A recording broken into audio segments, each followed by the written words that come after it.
जिस दिन आप ये कहोगे जी क्या करें, कैसे भजन करें, हम तो गृहस्थी हैं, बस समझ लो कि अब आपने अपने मन को एक बहाना दे दिया कि हम तो गृहस्थी, हम कहाँ से भजन कर पाए। मन को बस बहाना चाहिए पकड़ने का, वो तुरंत पकड़ लेता है। हम तो घर वाले हैं भैया, हमसे तो कहाँ समय, हम तो धंधे वाले हैं, हमको तो नौकरी जाना, हमको तो पढ़ाई करना। मन को बस यही बहाना चाहिए, तुरंत पकड़ लेगा मन हमारा। हाँ हाँ, हम तो गृहस्थी, हमसे तो भजन पूजा कुछ। अरे कहिए गृहस्थी है तो क्या हुआ? क्या गृहस्थ में भगवान की भक्ति नहीं हो सकती? क्या गृहस्थियों को भगवान नहीं मिले? ऐसे ऐसे महान गृहस्थी, ऐसे ऐसे महान दायित्व भरे राजा, महाराज अम्बरीश, इतने बड़े राजा, लेकिन जब देखो भगवान चिंतन में, भगवत आराधना में लगे रहते थे। उन लोगों ने अपने कामों का बहाना नहीं बनाया, हम बहाना बना लेते हैं। इसलिए बहाना बनाना छोड़ दीजिए, बहाना मत बनाइए, क्योंकि मन को अगर बहाने बनाने की आदत पड़ गई ना तो फिर ये छोड़ेगा नहीं। मन को तो बस एक बहाना चाहिए, कुछ ना कुछ। जैसे बच्चों को बहाना चाहिए ना, पढ़ाई से दूर भागने का, भोजन से दूर भागने का।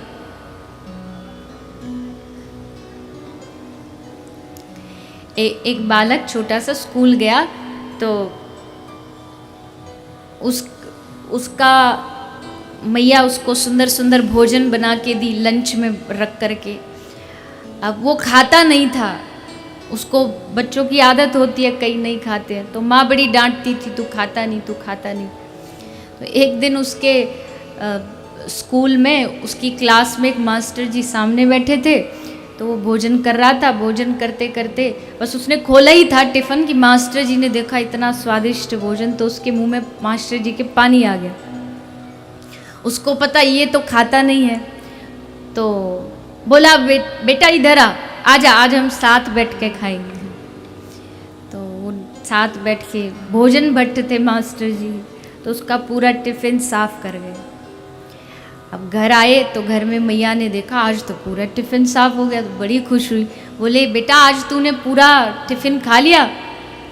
अब कैसे कहे कि मास्टर जी ने खाया है, क्योंकि उस बालक को ये था कि कल भी खिला दूंगा तो मैं बच जाऊँ। बोले नहीं नहीं मैया, वो क्या है ना, वो भोजन मैंने नहीं किया, पर एक टॉमी था वो पूरा टिफ़िन साफ कर गया,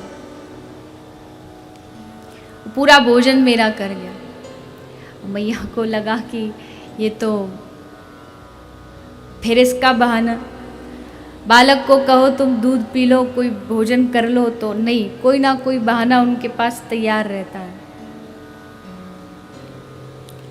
मन भी बालक के जैसा है। इसको जिस दिन आपने झूठ मूठ भी बोल दिया ना कि भैया हम तो बिजी व्यक्ति हैं, हम तो व्यस्त लोग हैं, काम धंधे वाले लोग हैं, फिर ये बिल्कुल भी उस भक्ति की ओर जाने वाला नहीं। इसलिए बार बार मन को ऐसा समझाइए कि हम जब हैं, जहाँ हैं, जैसे हैं, जिस जगह हैं, सब जगह हम भगवान की भक्ति के लिए तैयार हैं, योग्य हैं। अभी समय है जो है जितना है।